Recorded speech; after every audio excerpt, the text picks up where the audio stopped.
You're listening to episode 95 of Present Moment.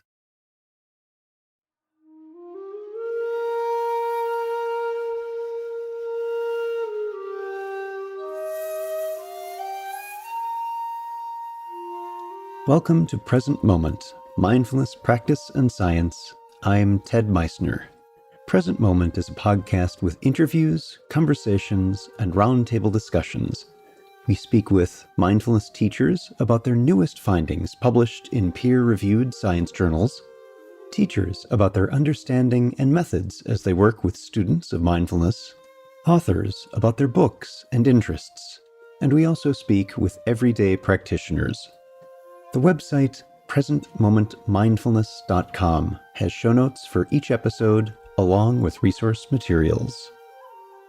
Lisa Dale Miller joins us to speak about somatic trauma intervention.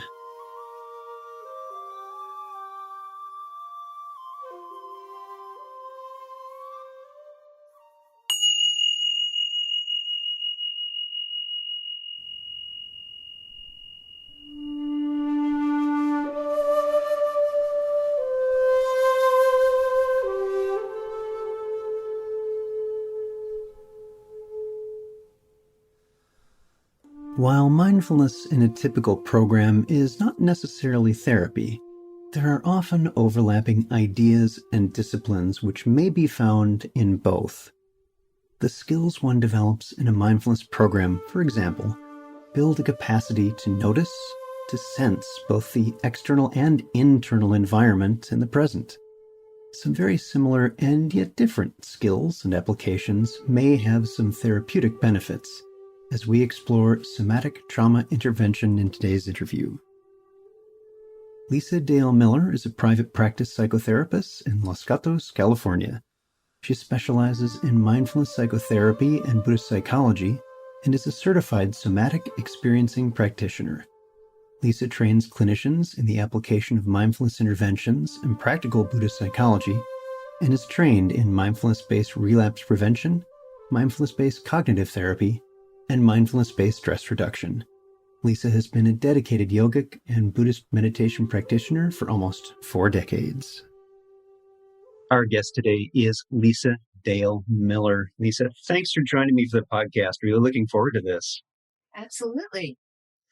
So why don't we start by having you tell us a bit about your background with therapy and with contemplative practice. How did you get into all this stuff? Well, contemplative practice came a lot earlier than therapy.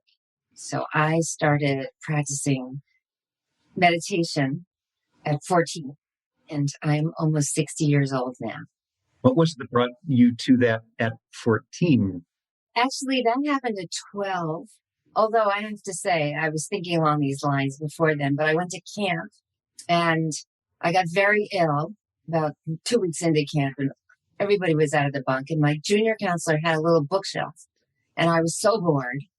I went over the bookshelf and I pulled something off, and she found me 3 hours later on the floor, still reading this book, and she was aghast. And I said, "It's the best thing I've ever read," and it was Be Here Now by Ram Dass.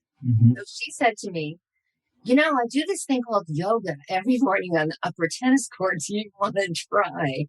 So the next morning, I did yoga every morning for the rest of the 6 weeks of camp, 5 in the morning with my junior counselor. It turned out it was actually Kundalini yoga, even weirder, frankly, at 12. So when I came back from camp, I lived just north of New York City. So it was easy for me to take the train in. And I made a deal with my parents that one Saturday a month, they would let me take Metro North into Manhattan, and I could take the subway down to Weiser's bookstore. And I was allowed to spend 3 hours at Weiser's bookstore. And then I had to get back in the train and come home. And so I did that for quite a long time, actually, reading all kinds of, if any of you know what Weiser's bookstore was, it was the hub of spirituality in the 60s, 70s. So I read all kinds of things. They had an entire bookshelf with all the Hindu teachings, yogic teachings, Buddhist teachings. They had everything. They had the Rancher book. So I read pretty much everything. I was looking for a way to experience consciousness. So I did actually go to visit my counselor. As was probably 2 years later, I went to visit her in Burlington, Vermont over Thanksgiving weekend. And when she picked me up from the bus, she took me to a health food store, which was in a basement. And I walked down the stairs, and at the bottom of the stairs, there was a poster, and it said roll plan, and it had this photograph of this Indian guy with like a white beard and white dhoti. And I stood there for 20 minutes staring at this thing. I had no idea why. And then about 6 months later in school, my friends, everybody was doing TM back then. So I heard about it and I decided to get initiated. And that's how I got started. And I was very, very involved with the TM movement. I became a Siddha at the age of 19 and practicing very strongly in that tradition until I was about 26. And I did read the Buddhist teachings before then. And I sort of switched over and started practicing in the Buddhist tradition in my 30s. I was doing both at the same time. Did you find some challenges with that? No, not at all. Okay, No. good. So they're complementary. All practices, well, TM is very much, it's a concentration practice. So the instructions are exactly the same as mindfulness of breath meditation. It's just your object is the mantra rather than your breath. So no, there was no conflict. But the TM movement got completely weird and I left that completely. And Buddhism is such a rich tradition of analytical thinking as well as practice that there was just so much more there. But I had this underpinning of yogic philosophy all along and yogic training. And I pretty much switched over completely into Buddhism by my late 30s and have practiced in all three traditions. So I don't say one is better than the other. They all have their use and all the practices have their specific training methods as well as effects. So I'm sort of a remake person by nature, I guess. The Dalai Lama would say I'm a remake person. I accept all traditions. That's what remake is. Bringing together all the threads that existed in Tibet and honoring them all together, including Bon, by the way, which is the indigenous Buddhist tradition. So in having that very diverse background of traditional trainings and seeing that there are lots of aspects of that that have called to you, that have been contributive to you in the ongoing work of being in the world. I'm wondering how then going into therapy, how did that arise for you? What was that like? Essentially, I never became a TM teacher because I wanted to be an artist. And I did go to RISD. So, and I was a professional visual artist showing in museums and galleries for 25 years. So that was my career. But all of my work, frankly, had two threads: waking people up and also this interactive quality. So allowing people to actually interact with the pieces. I was one of the first artists to create interactive installations that existed in real space and cyberspace simultaneously. Before we actually had really good tools for that. Yeah. We have now. This is back in the days of animated GIFs were it. It was very challenging building those websites. So, but in the year 2000, I had lived in Japan for 4 years for various reasons and had a very successful art career in Japan and was very well known there. And when I came back to America, somebody that I knew in Japan had been running the communication between the refugee camps in Kosovo while the war was happening and the press. And it was unprecedented. The day that the war ended in Kosovo, the Albanian Kosovars within 3 days cleared out the camps. UN had never seen anything like this because for them, their land was the most important thing. So she called me up about 2 weeks after that and said, "Any chance you want to come to a war zone?" I was like, "I don't know. What do you want me to do in a war zone?" Fun as that sounds. as funny as that sounds, she said, well, you're a drummer. And the kids, there's nothing left in many of these villages, and we're rebuilding schools. And we thought you could bring drums and have fun with the kids. And what they didn't know, and I didn't know, is that I'm a Middle Eastern frame drummer. And that tradition of music is indigenous to the Albanian Kosovars. The girls and the women play the drums, which is very unusual. Men usually play drums in cultures. The men and the boys dance, and music is the most important thing in their culture, and all the drums were gone. So I was coming into villages every day with these massively traumatized children and bringing back their culture. And I filmed every day. I videotaped everything I did every day. And it was such an amazing experience that when I came home, I thought, well, that was really cool. And anyway, I've never really liked the art world all that much. Even though I was successful in it, I never really liked it. So I went back to graduate school. And at the time, because I'd already had so many years of contemplative training, mindfulness was just kind of coming up into the therapeutic world at that point. And I already had so much training that they kind of came together. So it was interesting. By the time I graduated, did my 3,000 hours, became licensed, I already was known as somebody who was implementing mindfulness-based interventions and creating my own mindfulness-based interventions. I married DBT and MBSR and came up with a mindfulness-based DBT. And, the rest is kind of history, I guess. There's one story that you had shared, and I'm wondering if you'd retell just that one sequence here that you'd mentioned in another podcast that you'd let me know about with that drumming. And there was how the children responded in even just that first day. I'm wondering if you'd say a little bit about that. I think I talked about one particular village. There was one village that was very known in the press because they had uncovered a mass grave in that village that the Serbian army had basically murdered a lot of the parents in this village and buried them in a mass grave. And no psychologist had been to that village at all. And I'd already been in Kosovo 3.5 months at this point.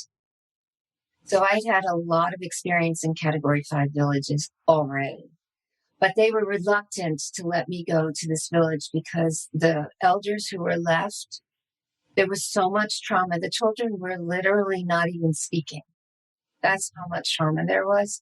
And they did not trust any clinical people to come in and do anything because they were so worried that they would harm their children.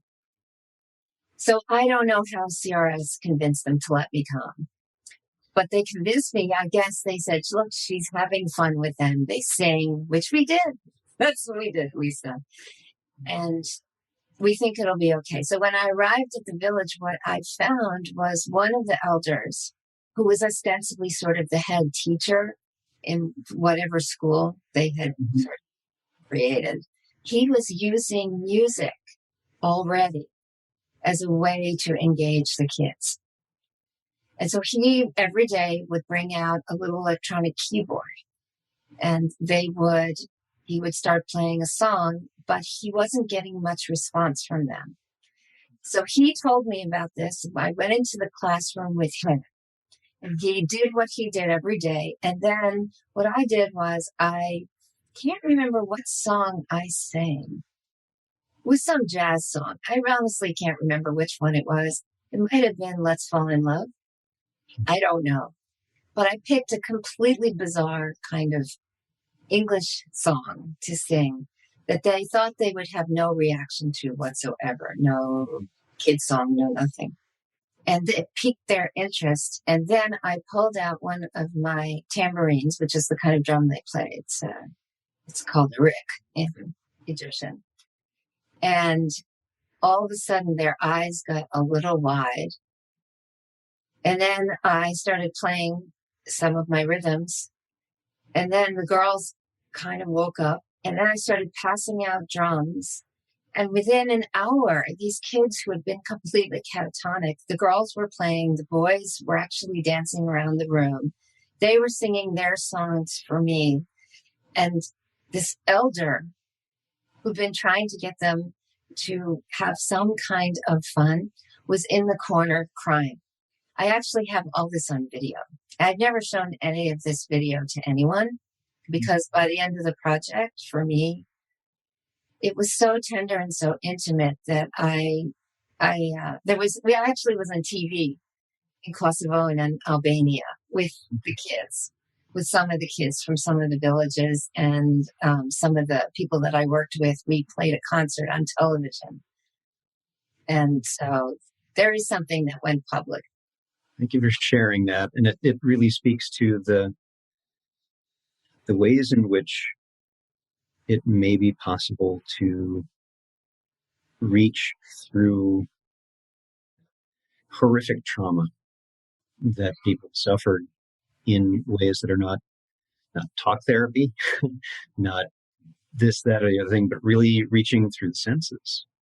So let's go into that, maybe starting by have you talk a bit about what you mean by embodiment in your work. Well, I think you using the term the senses is very powerful, actually, because the one thing that mindfulness-based interventions have in common with somatic, contemplative, and somatic psychotherapeutic interventions is that we are supremely interested in bodily experience. And there's a reason really why we are supremely interested. As a matter of fact, the Buddha was supremely interested in bodily experience, was he not, Ted? Yep, totally with you. And there's a reason for this, and that is that we have an organism, and the organism is a profoundly intelligent, way beyond our capacity to understand, in fact. As a matter of fact, our organism has a lot in common with the cosmos, I think, because the cosmos has an intelligence that right now is way beyond our capacity to truly understand. Would you agree with me? Mm-hmm. And it isn't as though we can't someday understand, because obviously the way the human mind learns and evolves is through experience. But right now, what we've done is we've sort of turned what I think is our innate paradigm for learning. Human beings, some of your listeners may already know this, but we essentially have the same brain we had 35,000 years ago. It's our Paleolithic ancestors. It hasn't changed very much. We've changed what it does. And because the brain's plastic, because our genes don't change. Genes do not change. Genes change in their expression. So epigenetics is as plastic as our neural makeup. And so everything is malleable and changeable. We have this incredible capacity for evolution and growth. Yeah. Mm-hmm. The problem is our Western model for understanding our organism has been top down only. It's been very much I am the master controller. You are now I'm going to age myself. I'm so terrible. I'm going to use the term dumb terminal, which some of your listeners may remember. You know what I mean by dumb terminal, Tim? Oh, yes. I'm an old IT guy. You cannot be old enough to know what I mean. Oh, yeah. Oh, my gosh. Well, for those of you who don't know, in the old days, there were these big, massive computers that were a brain and a cold room. And then all your engineers had these things called dumb terminals at their desk. And it was just this sort of monitor wired into this huge machine, and it was called a dumb terminal. And that's the way we think of our bodies. We have been thinking of them as dumb terminals. And in the last 15 years, thanks to this massive amount of research that we really have now on the microbiome, on the way the organism functions, we are really starting to accept that the organism itself has this tremendous wisdom, intelligence, even I would say compassion. innate in it. And it has a prime directive, which is homeostasis. Homeostasis means maintaining balance. That prime directive does all kinds of things that our teeny tiny 10%, which is our cognitive mind, 90% of our functioning happens under the hood. We have no idea what's going on consciously, right? Mm-hmm. Only 10%. And we're slow. That 10% is slow. We're 3.5 milliseconds behind everything that's already happened in the organism. So contemplative, somatic, and contemplative psychotherapeutic strategies turn the tables on this and recognize that there is a bottom-up system that we can avail ourselves of for healing that is already innately wired into the organism. The key here, and the reason that mindfulness-based strategies and somatic strategies have so much in common, is because the mind must partner with the organism as a witness, which means we have to be able to have an awareness that can be present and can be non-interventionist. This is a critical point. Present, aware, non-interventionist. What that means is no matter what arises in the field of awareness, the awareness itself is open. It's completely open-hearted toward it. It probably is aware of all of the narrative and affective and cognitive opinions and all kinds of responses and maybe reactions to what's arising. The awareness itself, though, is able to be with all of it. And that's a big ticket that can be a very strange concept to even just wrap our heads around, let alone really feel into. Absolutely, because the way most of us experience our phenomenological world, our internal somatic sensations, all of the thoughts and feelings that arise in the field of mind, as well as our entire surround. The way we experience that normally is through this limited narrative about what's happening. Limited and inaccurate, even in that limited spectrum. So inaccurate does not even come. In fact, in Buddhism, the term has been primordial ignorance, avidya, to describe this massive distortion. And the massive distortion at the highest level, so the most sort of mundane level, is all of the thoughts and beliefs and ideas that we form about phenomenal experience that we think are true. At the core of that is what Je Tsongkhapa, one of the great Majjhimaka teachers, one of the greatest Tibetan profound teachers, he called innate reification. And reification is now becoming a big term in contemplative neuroscience. I'm very happy about it because reification is a sense of I-ness, not EYE, but I, just the letter capital I. I me mine. I me mine. Yes, the Beatles. It's a sense of reification that is so deep within us that it alone creates this visceral feeling of a little me inside of this head that is seeing everything out there, and everything out there has nothing to do with the little me inside of this head. And to say to a person, there is no me, it's never existed, it will never exist. Neuroscience says it, Buddhist philosophy says it, Buddhist psychology says it. It does not exist. It is a continually shifting, totally emerging process that probably, maybe, because And I will say definitively, we have no idea what consciousness is. I don't care what anyone says. We don't know what it is. We don't know where it comes from. We might know someday, but right now we don't have any idea. The closest theory that probably has any plausibility is the theory in a system where there's a certain amount of complexity, it gets to the point where there has to be some sort of master controller, and that's an emergent process that occurs, and it feels like some kind of self.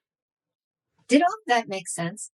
Yes, it did to it did to me because I think of a lot of our shared background on this stuff, and so I'm wondering if we might, knowing that it's sometimes difficult for us to land on common understanding about very complex ideas like embodiment, that if we, as a broad arc that is imperfect, characterize embodiment as a moment by moment awareness and leaning into and being connected with the experience as close as we can of at least our physical being, inclusive of our five senses, and also thinking itself as perhaps a sixth. And I know that isn't quite as short and concise as I would like, but I'm wondering what you would, how would you like to modify that, or perhaps offer something else as a broad stroke embodiment. So that was a very excellent definition from the lens of mindfulness based interventions. Congratulations, you did a really good job. Thanks. And I'm really glad that you did that so clearly. So now I'm going to give the definition of embodiment from a somatic, contemplative, and psychotherapeutic lens. Okay. Great. And then you'll see how it's akin and different. So embodied presence is not a state. It is an actuality where the awareness is turned toward one or more of the five senses and phenomenal experience arriving in one or more of the five senses.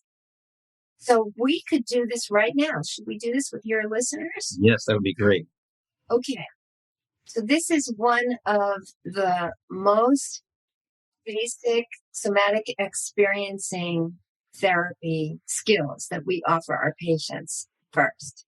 And it is so easy to do. And you'll see the difference viscerally between a mindfulness-based intervention and this. Are you ready? Great. Okay. So what I'd like you to do is let your eyeballs be free and allow them to roam around the room. This is not meditation, by the way. Let your eyeballs be free and let them roam. But wherever they go, I want you to actually see the objects in front of you.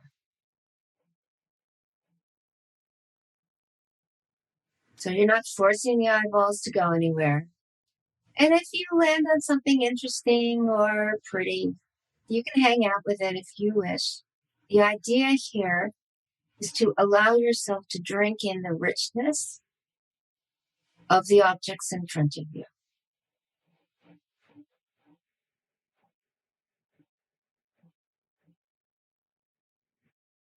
So what are you noticing as you do this, Ted? What I often notice when opening to sensory experience, whatever it may be, visual or sounds or sense of touch, Yep. that there's a habit of thinking about rather than simply experiencing. Exactly. And fortunately, as an awareness of that as part of my practice, having a little bit more facility with noticing that, letting it go, and bringing back to the direct experience. Okay, so that's good. So first you noticed, so keep doing it. Let your eyes wander. That's fine. And really see. So you notice how the mind will label. That's okay. That's part of our makeup. And that's just another phenomena. So good. You've noticed another phenomena. But when you notice labeling, it's fine. Just allow your awareness to drop back into actual seeing. the objects themselves. And you might notice color, movement, shape.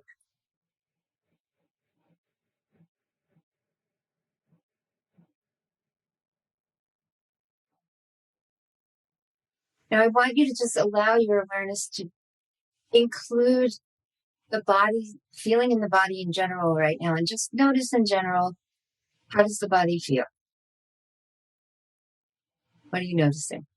For me, in my own experience with this, the listeners may differ, so there aren't wrong answers to this. Simply noticing a pleasant calmness. Exactly. That's right. So now this is the basic skill because, for instance, people who have panic attacks and what is labeled anxiety,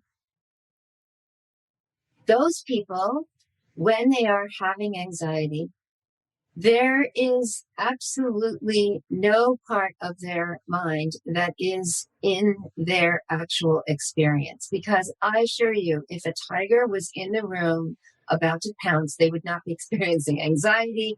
Their body, their system, the intelligent system, would have them up and running long before they can ever even feel fear. So anxiety is a mind-created, mind-driven distortion of the way things actually are.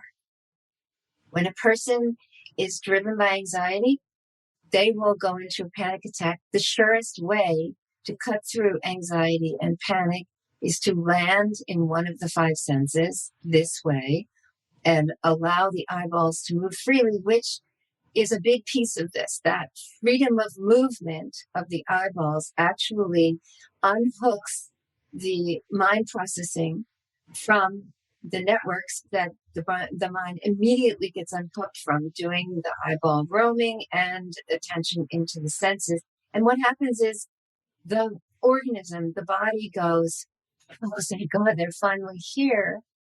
And the person is recognizing there is no danger because the body already knows there is no danger. The body was being driven into an anxious response because the mind was lost in a reality that doesn't exist. This is why somatic interventions work so well for trauma, because of two reasons. Trauma responses are not just stories in the mind, they are not just memories in the brain. The psychophysical system is doing 1,000 different things to try to save us from danger. And so somatic interventions allow individuals to train in a kind of non-interventionist awareness that partners with the body to allow the system to unwind its own trauma on its own. The autonomic nervous system knows how to unwind trauma response on its own. But it needs the awareness to be present and non-interventionist in the experience of the body unwinding its own trauma. The difficulty, of course, with this is that normally human beings are wired up to run away from unpleasant experience and to be drawn toward pleasurable experience. And thankfully, we were wired up that way. Otherwise, we would have eaten poisonous plants and died, and we would never have survived species, right? But this penchant that we have makes it very difficult for people to rest awareness in unpleasant experience. And in order to unwind trauma, unpleasant experience is going to arise, exist, and pass away, normally very quickly, because these processes happen quite quickly. You know, our emotions only last 10 seconds. Our aversion to emotion lasts a very long time. Yeah. And somatic interventions make these things very visible for people. They start to see their mental processing quickly. They start to learn how the body is a refuge, and the body is a refuge. And many people have had trauma to the body: sexual trauma, physical trauma, war trauma, medical trauma.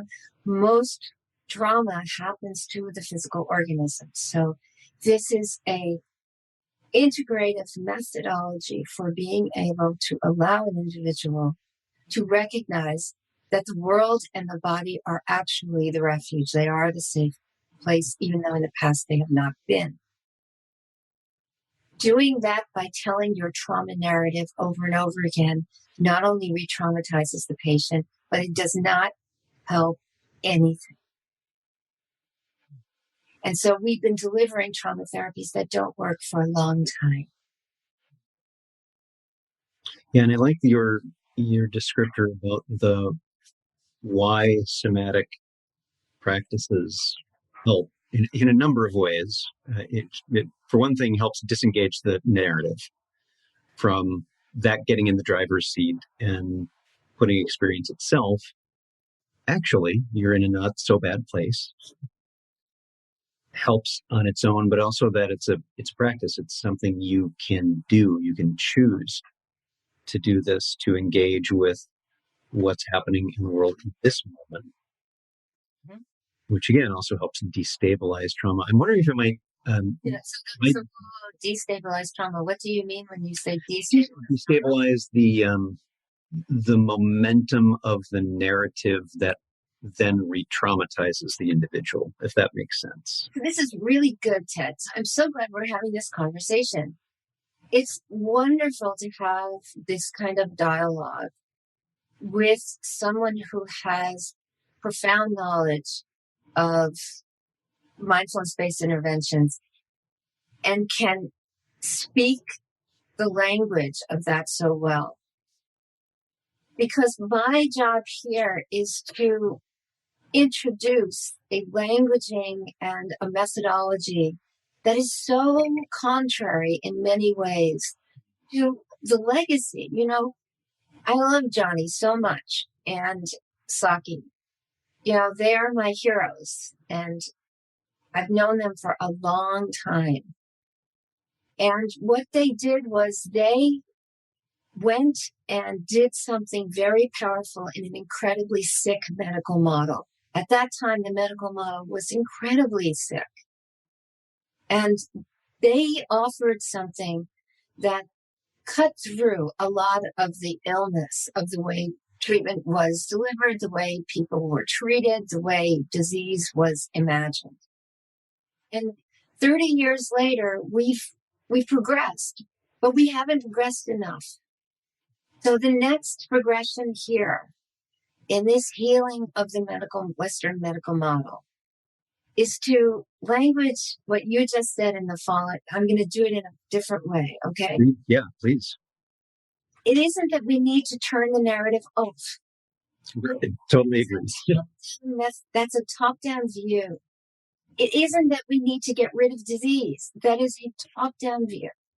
These processes happen automatically when the intentional awareness, and we have an intentionality about our awareness. Attention is intention. And the narrative part of the brain is very specific. It is a full-on distortion of actual experience. And it's distorted because at the base of it, all the narrative is about my perception of me and how everyone else is perceiving me. And that usually goes in one of two directions. By the way, Buddhism calls this self-cherishing, everybody. Okay. So one direction is everything about me is perfect and the world has everything wrong, or everything about me is totally broken and everything out there is perfect. And then you get the spectrum of in between those two extremes, right? Right. And unfortunately, when you view your experience through this lens, the bodily experience of wholeness is never something that is directly experienced by the human being.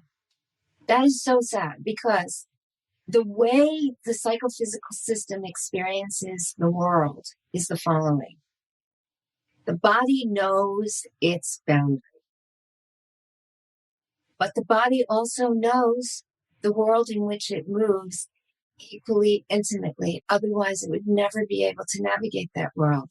Interoception, the capacity to know internal experience directly, and proprioception, our capacity to know where we are in space. They are an integral process. And what they do is they allow us to have a non-conceptual, non-dual experience of our existence in every single nanosecond. That's the way the organism experiences itself. I am in this world. I am not different in this world. Yeah, I have a boundary. So there's, I know what's out there and what's in here, but I know no distinction between them. Yeah, there's more of an ossification, a solidifying of those fictional bounds that there's a separation when in fact we're unavoidably an integral part of our environment. I am held by gravity. I'm breathing in the air. I am experiencing through my senses, and my perceptions may be inaccurate. I may be seeing things inaccurately. I may be hearing things inaccurately, and then my ideas about them may be also off. Yes. And I'm glad you brought up it's not about ending the narrative. It's not about stopping thinking. That just happens when the attention shifts into the surround or the bodily experience. The narrative turns off immediately because medial prefrontal cortex is a one-trick pony. It can only do one. It's kind of stupid. So, but that's good for us because the more awareness is landed in bodily experience, the five senses, the surround, the world, the less the narrative can turn on. And as we know, the brain is plastic. So the more you do that, the less the neural networks will atrophy for this other kind of habit. So you're basically developing a new habit, but the body loves that habit because the body wants us with it. The body doesn't like it when we're off in our little distorted narrative world. I'm wondering, Lisa, how the way you're describing this brings me to mind of my own reaction when I hear the phrase the mind-body connection. And I always stumble upon that a little bit because the very structure of that carries with it an inherent separation, that mind is somehow separate from body instead of, well, or perhaps there's an ongoing dynamic processing, a dynamic arising, a dynamic interaction that is what we may mistakenly take on as a more hard and firm I, me, mine, as one of the roots of some of the problems we might run into. I was wondering about how are you receiving that term? The mind body connection was used as a term because of the erroneous notion that there is mind, there is body. Well, first of all, brain's body. Second of all, there is a nervous system. That's the point. The brain is not in a vacuum. The mind is not in a vacuum. There is a nervous system. And the nervous system drives everything. In fact, the enteric nervous system has 90 billion neurons. So that's the gut. That's the enteric nervous system. It drives much more of our functioning than our brain probably does. I know my neuroscience friends are very unhappy with me saying this. The truth is, it is an integrative system. There is no mind-body connection. There is a psychophysical system. Thank you for sharing that. Appreciate it. I wonder if you might shift just a little bit to just staying on our topic with trauma, if there are some other treatment modalities that may include embodiment practices that you're aware of that are helpful for those who are suffering from trauma. So one of the great things right now is I am part of a movement of neuroscientists and clinicians, and we have some immunologists and philosophers. What we are trying to do is we are trying to come up with languaging and terms to describe somatic contemplative practices and effects, because we don't have that language because it's never been accepted by the medical model. So, for instance, there are several methods that are very good for trauma. Somatic experiencing therapy is probably the one that most directly works with nervous system responses.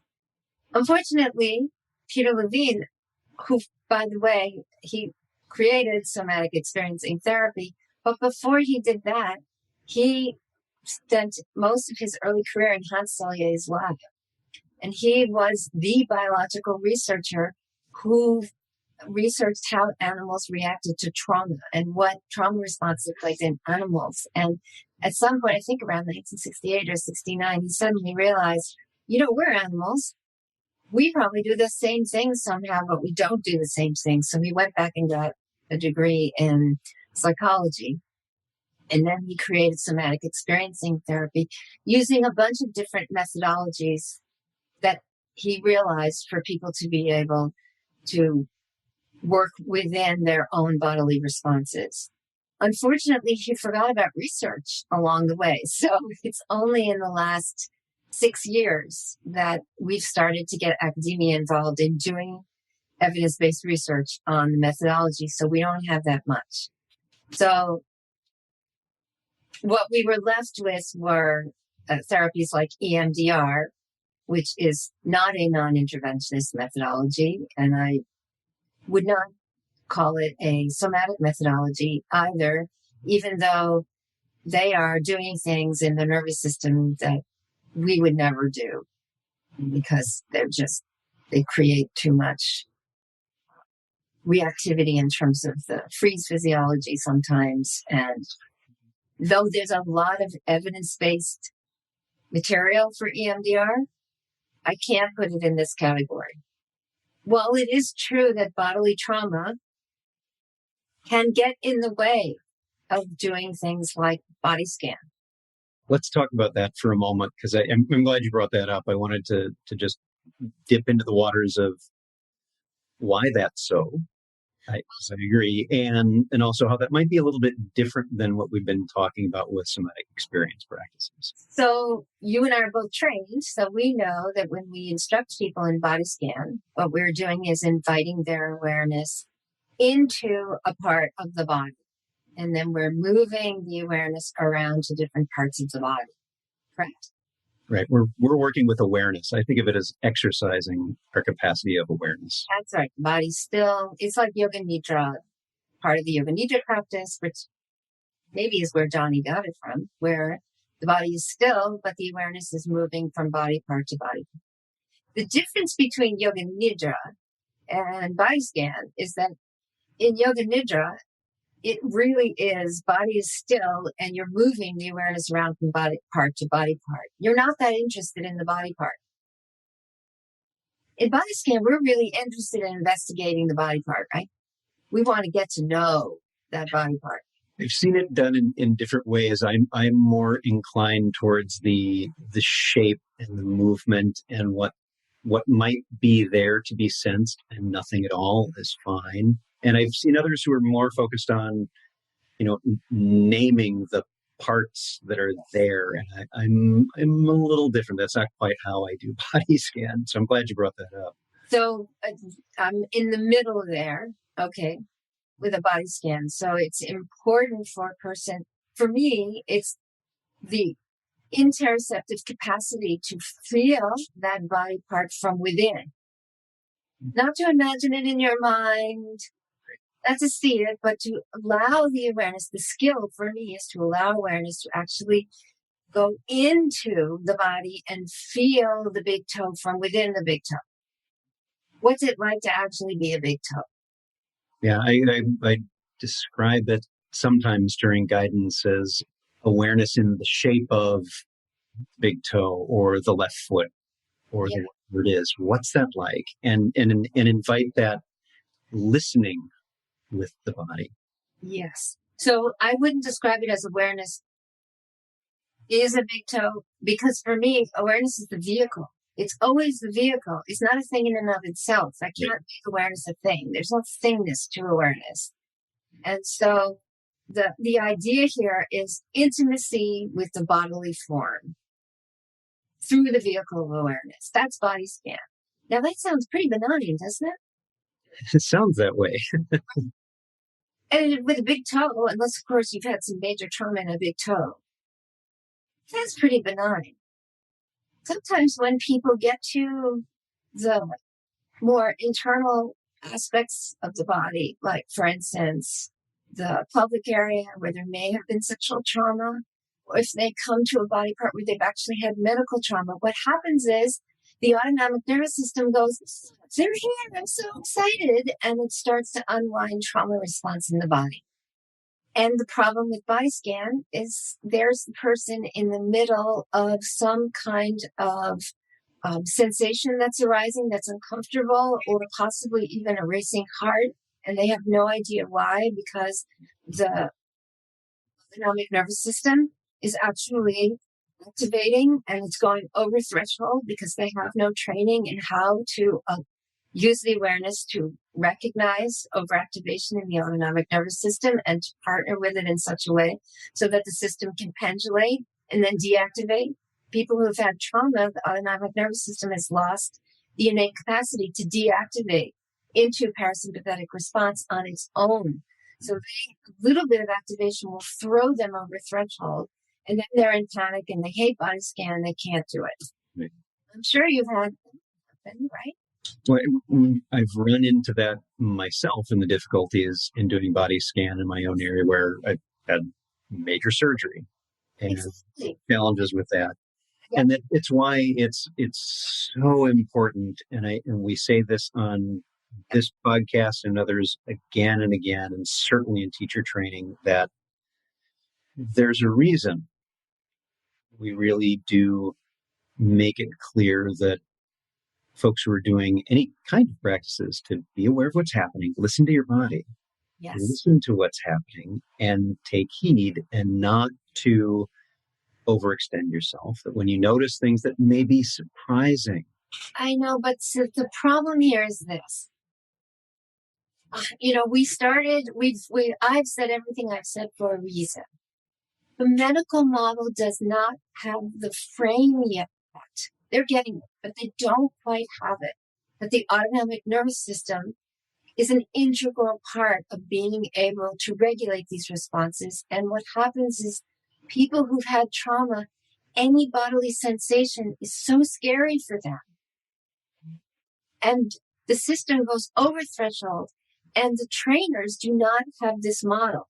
If I could do anything right now, it would be to be running around the world to every hospital, to every mindfulness training, to every physician, and teaching them about how the autonomic nervous system actually works, how it holds trauma, what reactivity looks like, what patients are actually experiencing, why they are in panic, why they're having these extreme responses, what you can do so quickly, how you can recognize, how you can allow them to do something so fast that would just unwind that right away, even if you're not doing SE therapy.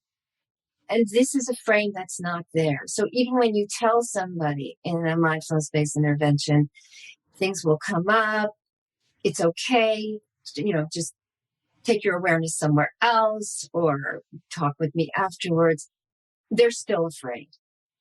Absolutely. And this is one of the challenges that is faced in a program where you have even just a dozen people, and there's someone who perhaps was not aware of some difficulties that they run into. Or again, I think it's so important to have discussions with people who are thinking of taking a program, learning more about where they are. If they are aware, yes, I'm struggling with trauma.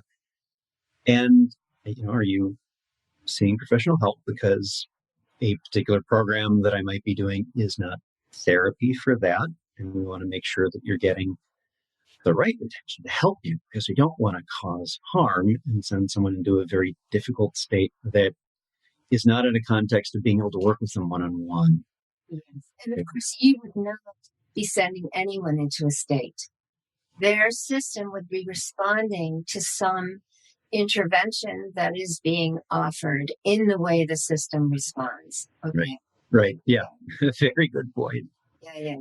And so you asked about other methods. I think I mentioned earlier when I was an intern during my 3,000 hours, I created a mindfulness based DBT. This was back in like 2004 or something like that. And Marsha Linehan had told me specifically borderlines and schizophrenics cannot meditate. This is what she told me. But in any event, what I did was I went to my intern site and I said, we've got a lot of patients here who have severe depression, who have severe anxiety, who have histories of schizophrenia. They're all on meds and they're being treated. But,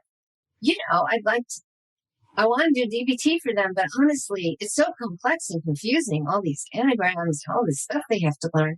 I think I'd like to give them the DBT skills, but also give them something else. Can I try? And the truth is, I did 8 weeks and we went through, the DBT, but at the same time, every single week in the house, I took 15 minutes between the 2 hours and we did 15 minutes of Qigong practice.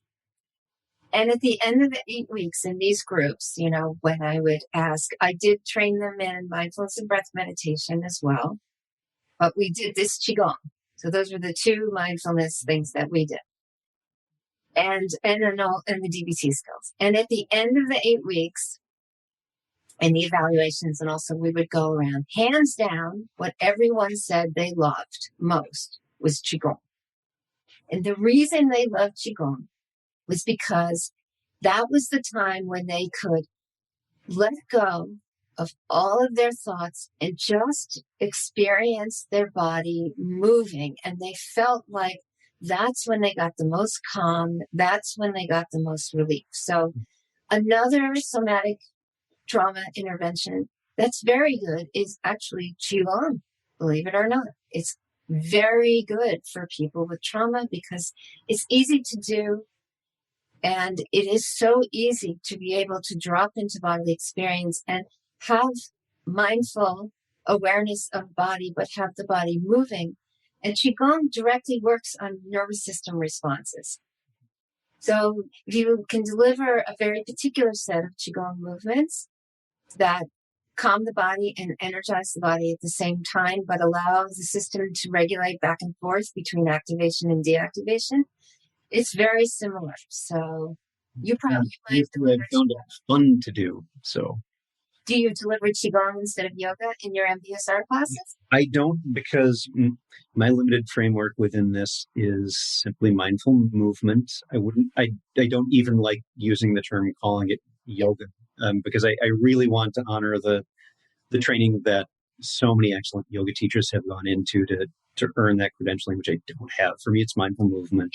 In my own practice, I will use, again, some very limited Qigong movements as part of what I do that I found enjoyable as part of my initial delving into Tai Chi. As I get older and hard karate just doesn't quite work for my frail old body so much anymore. Lisa, I wonder if we could chat for a few minutes about just 2 other things. First, your book. I wanted you to say a little bit about that, and then anything else you wanted to share with the listeners too. So my book is a textbook. I apologize. It's scholarly. It's dense is the word I hear most.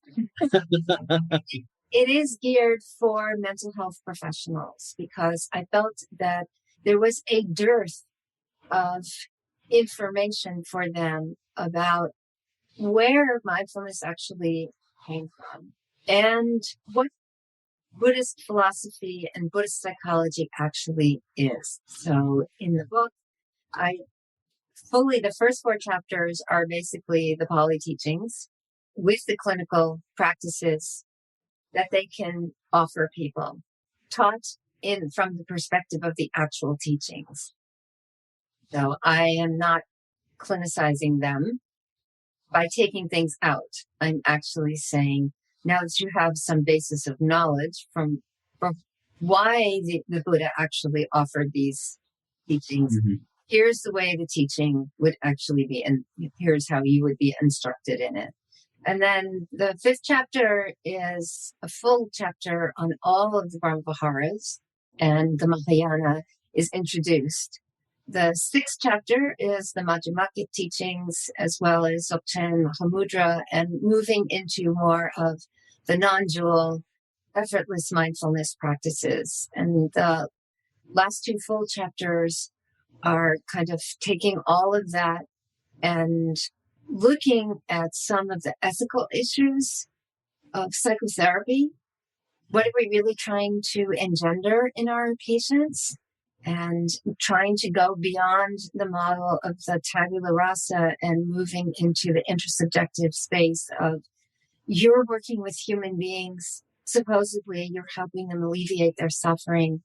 Shouldn't you be thinking about some kind of conversation about how they're actually comporting themselves in the world and working through some of the issues around inner brokenness, how there doesn't exist. All there actually is the essence of goodness. There's only innate goodness in human beings, no matter how terribly we behave. And so that is my textbook. I rarely actually tell people to read it because it's not a popular book. It's not a shorthand for anything. And if you're actually interested in diving deeply into the Buddhist teachings as well as the clinical application of them, by all means, read this book. If you're interested in more about embodiment, actually, the chapter that I wrote, which was published at the end of 2016 in the Handbook of Mindfulness, Society, Culture, and Context, that chapter on cutting through self-cherishing is a beautiful distillation of the conversation you and I are having. So I would more recommend people read that. And you can find that chapter for free. You can go to my website, lisadalmiller.com, under publications. I have the link to, I've loaded it on academia.edu, so you can download it for free rather than paying this unbelievably crazy price. 400 plus. No, that's for the book. $100 for the chapter. I don't know. But anyway, you can get it for free on academia.edu. Great. And for folks who are listening to the podcast, I will be linking to Lisa's book as well as her website on the episode page. Lisa, what else would you like to share with the listeners? I was very interested. You may not want to go here, so you just tell me if you don't. Let's go there. You said that you had a major surgery and you experienced some of these effects afterwards. So I don't know if you want to go there, but I thought it might be helpful for the listeners because mostly your physician would say to you, what do you mean? You're fine. The surgery was a success. And so what I would like to do is I would like to have you tell me what you experienced, how you worked with it, and see what it's like when you're met by someone who has an autonomic nervous system trauma frame. Yeah, I think that would be great. The advice for listeners who may not know is from a colon cancer runs in my family like the Force through Skywalkers. And I'm saying it that way for Lisa because she's a fellow Star Wars person. And 3 out of 4 of us brothers had severe ulcerative colitis as children in grade school, which has always been a bit of a stumbling block for me on loving kindness meditation when we do the may you be healthy. I don't even really know what that means. That just doesn't grounding. Can we slow down? Sure. A little bit? Even just that piece is enough for somatic psychotherapists to start working with. Mm-hmm. All of my siblings, including me, had ulcerative colitis as children. So from my perspective, that will tell me a huge amount about how the autonomic nervous system has probably been functioning for a long time in its own dysfunction. Because it's not normal for children to actually have ulcerative colitis. And the distress that goes along with that is something that is so intense for a child that I imagine a child with that kind of illness would spend a lot of time out of their body. And for us, so if I was just a regular psychotherapist, I would say to you, well, you probably had a lot of dissociation as a child. That's what they would say. Well, very intellectually descriptive. What we would say is we would say that when there is so much physical distress in the body, that what will happen is in order for the person to feel relief, they avail themselves of the dorsal vagal shutdown mechanism, which is our freeze physiology. And part of that is the awareness kind of leaves the body and floats around in what we call this immobility state, which feels really good because the body's not feeling so good. And eventually what that creates in an adult is someone for whom the narrative is very real and bodily experience is very unreal. Those are the people that we most work with. Yeah, it's interesting to hear this reflection back, which is very helpful. Thank you. Noting that the, shall we say, coping mechanism from youth was living more in my head than in the body. Yes. That there wasn't really a method of escaping the tangible realities of this particular experience Yes. throughout my life. That's right. Which then led into full, as it did for my oldest brother and our grandfather, and again, part of our family inheritance of colon cancer and having. Let's just slow down again. Sure.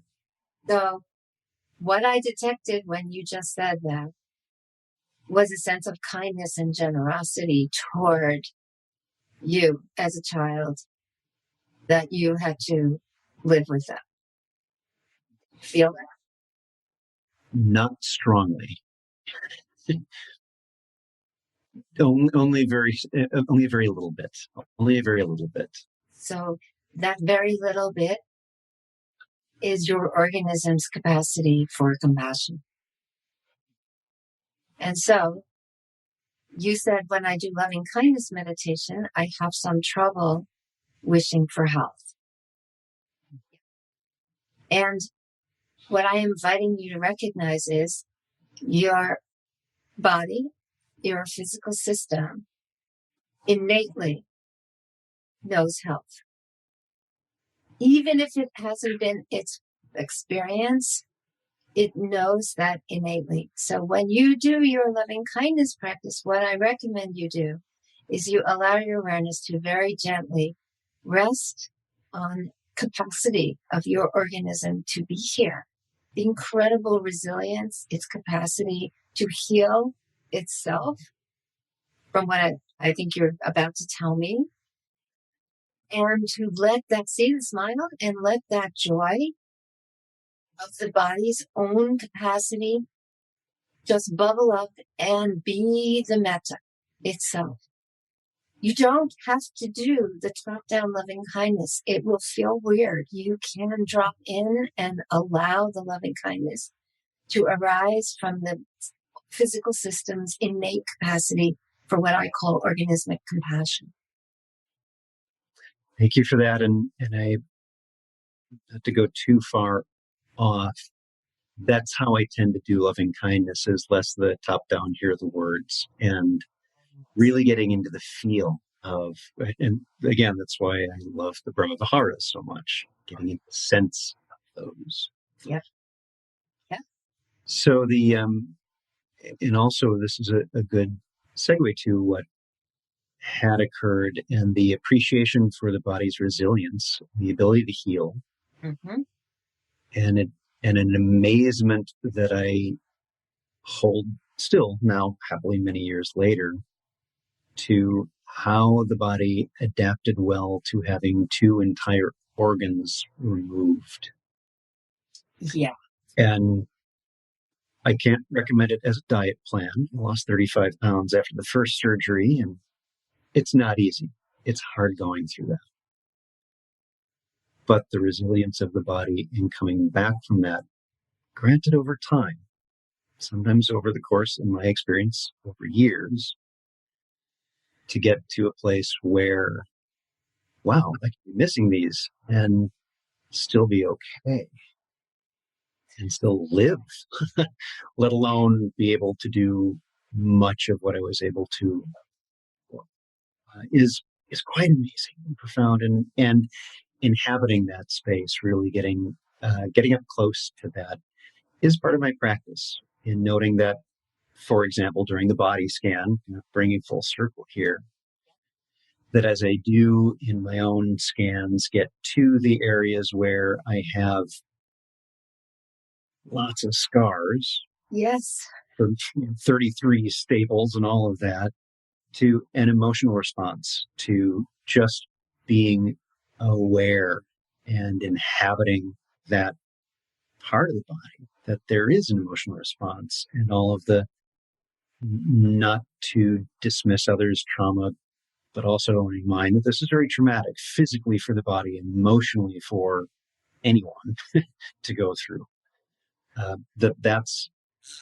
There's some sensitivity around that, and not ignoring it, knowing that stories arise from that. There are stories that feed that. Yeah. But noting that that's there, and that's not something to avoid, but it's no longer, and never really has been, overwhelming.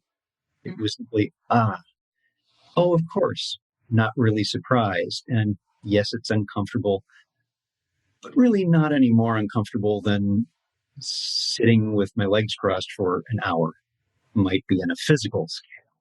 Right. So for me, it's been very fortunate in that what was arising was not so severe that it brought me to a place of dysfunction. Yeah. That's a fair way to term it, and I'll look to you for guidance on that. No, that was right. And the thing is, what we know about severe trauma is that severe trauma often is an outcome of a system that's already had tremendous amounts of trauma in childhood and already is compromised in its proper functioning. And then a really big traumatic experience arises, and then the system loses its capacity to function. And so the somatic therapy, so for someone like you, what we probably would do, because of your skill, you clearly have tremendous skill already on board. So we would probably work, SE has a dialogic method, but it also has a touch method where it's not like massage, it's not like anything like that. It works based on the principle that infants from 0 to 6 months actually cannot regulate their own nervous system. Did you know that? They have to be handled, picked up by a caregiver and held.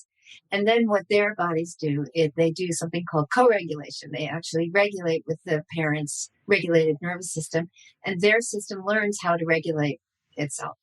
So imagine a baby, no capacity, being picked up by a caregiver is completely dysregulated.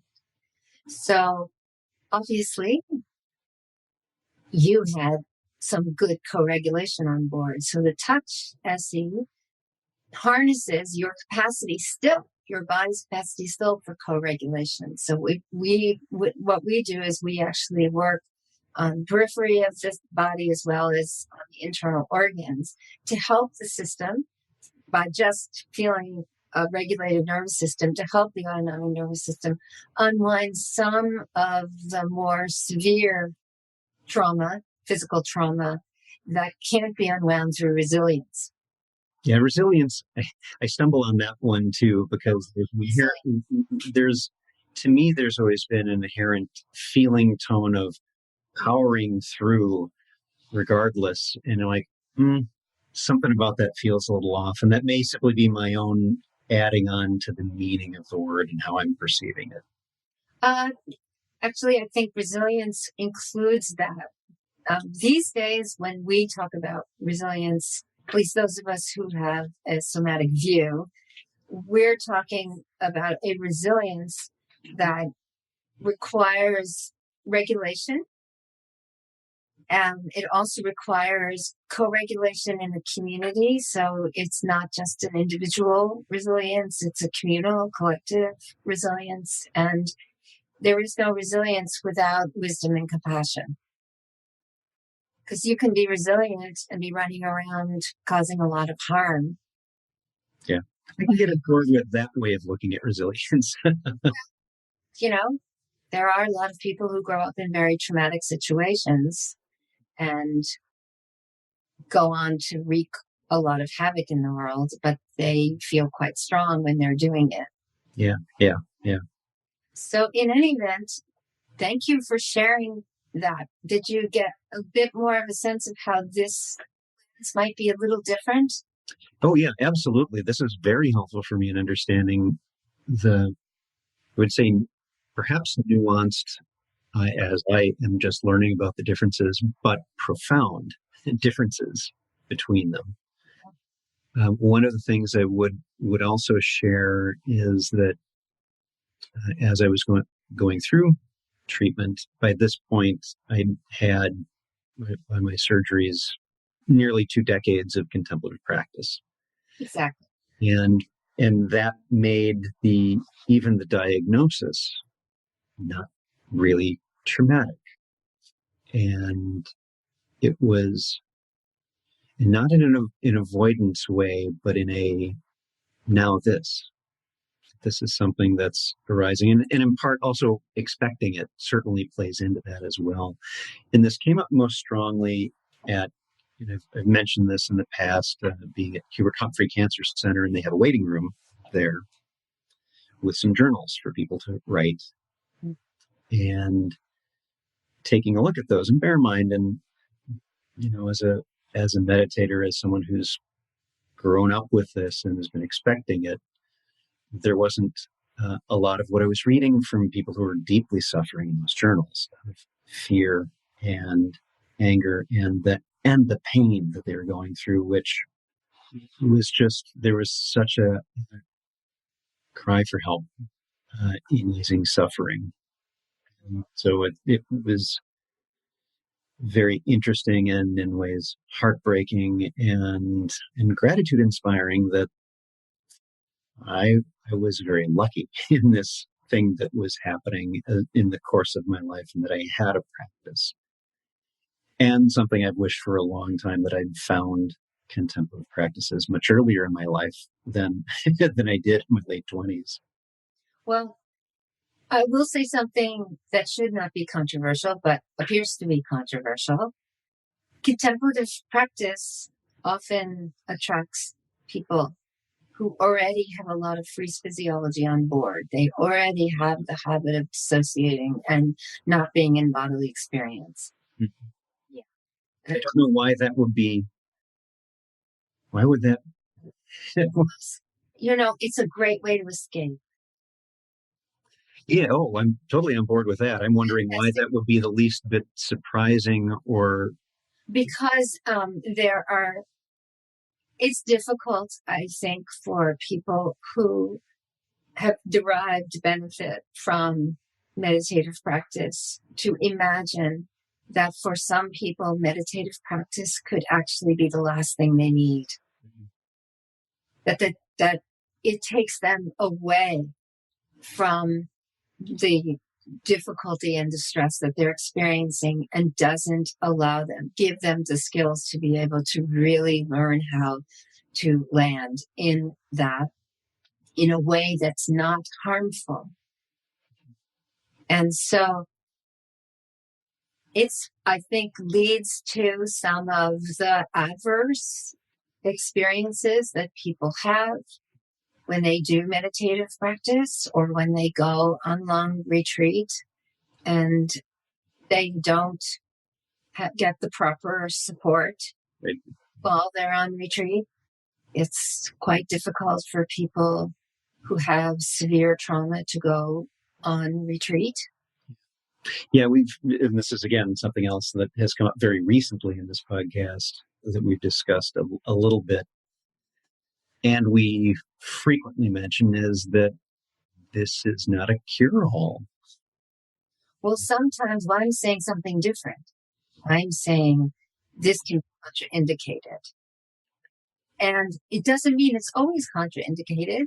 It means that it may be a vehicle for someone to even more than they were escape. And we know that was never the Buddha's intention. Right. Escape was not the intention. Right. Unless, of course, they're clearly jhana practice is let's get out of everything. Jhana practice is, and it had its place. And the Buddha continually, over and over and over again in the Pali text, was using jhana as a way for the monks to be able. Very end of his life, entering into the jhanas. Yes.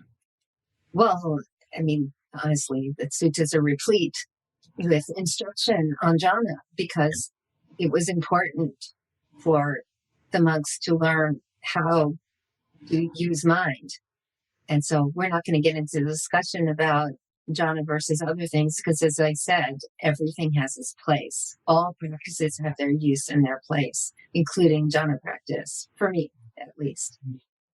So, but I thought it was important for us to mention this and be honest about it. And I think that it's probably for me the reason why somatic contemplative practice and somatic psychotherapy is so useful, because it allows someone to cultivate awareness but not leave, to recognize leaving, to even be aware, totally full and aware of leaving, and with awareness rest in that experience of dissociation. It too is an experience. So it is completely non-re-traumatizing and non-interventionist. So generally it doesn't have too much side effect unless it's being practiced by someone who has no idea what they're doing. And sadly, because it's becoming the buzz thing, which it is, all of a sudden everybody wants to take this on, but they don't want to go get trained.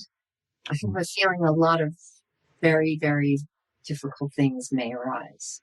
I agree. That's one of the challenges that I see that yoga in the U.S. seems to have gone through already and is experiencing, where someone with a great deal of training is really good at what they're doing because of the tremendous amount of training experience and personal practice they have.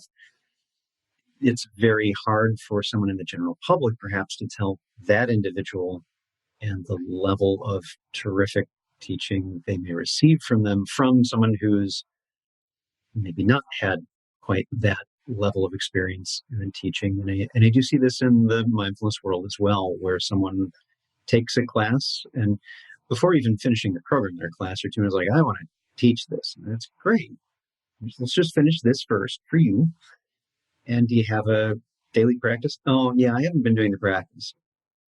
That might be something for you to think about, is what's your own practice like, and why do you want to teach, and what's that going to look like? What do you want to have happen in the world? Shall I really frighten you now? Sure, frighten me and the listeners. Okay, here we go. There are very few graduate programs in psychology left where there's any requirement to do in your own psychotherapy, which means that for the most part, when you engage in therapy with somebody who has been newly licensed and graduated in this country, you're probably sitting in front of someone who's never done psychotherapy on their own and probably is only trained in cognitive behavioral therapy. That's interesting, because once upon a time, I had thought that was part of the requirement in licensure. We had to do 100 hours of individual psychotherapy to graduate from the master's program in counseling. So for those listening, be sure to check the credentials and ask. It can make a difference. Honestly, this is not, I'm just telling you that this is another example of how being in it and doing it yourself is not respected anymore because we are so top down. We're so married to formula. It's just, you know, you can stand in front of a bulletin board and just give these cognitive behavioral steps, and that's evidence-based great therapy. But the truth is, the results for CBT research is getting worse and worse and worse. And why? Because in the old days, the people who were trained in CBT were also trained in object relations. They were trained in attachment theory. They were trained in Freudian methodology. They were trained as psychotherapists. So when they delivered CBT, they still had the skills for mirroring, for meeting people. They had psychotherapeutic skills. That's all gone away. So it's more, here's your script. Yeah. Go forth and deliver. You're sitting in front of a mind that can be trained. Go train that mind. And so you can see the uphill battle that those of us in the somatic psychotherapy world might actually have here. Yeah, and it sounds like in several different disciplines that there's this tendency to get the diplomas issued out, the licenses, collect the money for one's licensure re-ups without so much the depth of what that discipline may require. Well, that may be true. What I'm commenting on is a zeitgeist now, which is driven by money. Treatment looks like this. And the best way we can make treatment look like this and fit this form is expedience. And now it's even trickled down into training people in psychology. That's sad. That is deeply, deeply sad for me. And another reason I wrote my textbook, frankly, because, you know, clinicians were going and taking some day training in mindfulness and then saying, I'm a mindfulness-based psychotherapist. I'm like, what in the world? Right. That's like, I did 5 push-ups at the gym, so I'm now an instructor. And I just, you know, sometimes I get asked to be a reviewer on studies or whether or not they're published. And I just got sent one last night. Normally it takes me, you know, at least a week to review a study and write things up. This was a study that was so poorly conceived. It was on Tai Chi. And it actually started by saying there's very little good evidence-based research for Tai Chi and mental health. That's how it started. Ostensibly, this was supposed to be a pilot study for something that would do that. It was not only poorly conceived, it was so poorly cited and written. And I just became disheartened. And I thought, this is how deluded we are. Their intention was to do a study that would show evidence-based. And there isn't anything about any of this that even came close to that. I wonder how much the drive to publish, the need to publish, the way academia is set up to foster that, how much that influences seeing papers come across your desk that might have motivations other than the actual research and doing it right and well that's needed for that. How much of that's just, no, I'm supposed to publish something by Tuesday. I gotta get this out there. Well, it could be that. I think it's more that these methods are not considered viable, and therefore they're the funds to fund the appropriate kinds of studies we really need in order. I mean, you guys know that at the Center of Mindfulness, right? Yep.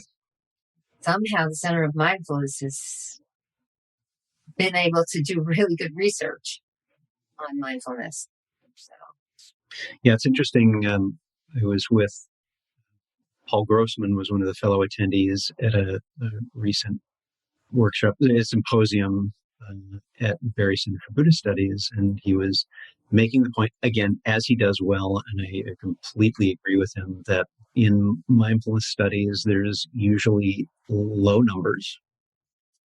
And I agree with that. There are. And of course, that's for a reason. I think there are very few mindfulness researchers who want to have studies that have these low numbers. Would love to do studies with hundreds or thousands of people. And yet, if you're doing an fMRI study, for example, that's $1,000 a pop to load someone into the machine. I know, it's crazy. It's not going to happen. So just understanding there are constraints around it, and it's not so much a lack of willingness to do so. It's, as you were saying, one of many factors, lack of funding. It makes it challenging to do the good research we'd like to see. Well, I have to say, Judson has done an incredible job of marrying neurofeedback and fMRI so that when you spend $1,000, you're getting a lot of really good evidence. Well, Lisa, thanks for being here. Folks who are listening, you can find out more about Lisa and her work at lisadalemiller.com. And again, I'll be linking that on the episode page. Thank you so much for being here. Really love talking with you today. It was a pleasure. Thank you.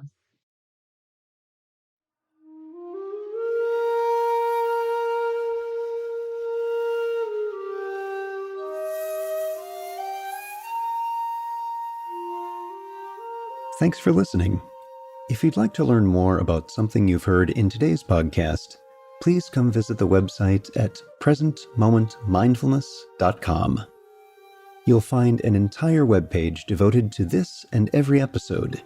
You can comment on the episode page and find show notes and other helpful resources for your mindfulness practice. The shakuhachi music heard on Present Moment is used by permission and through the generosity of musician Rodrigo Rodriguez. His website is linked on the Present Moment website on the About Podcast Music page. Sound editing, mixing, and mastering provided by the generosity of Anthony Dominello of StructureFromSound.com. Until next time, remember, every moment you have a choice. Make it the best you can. See you next time on Present Moment.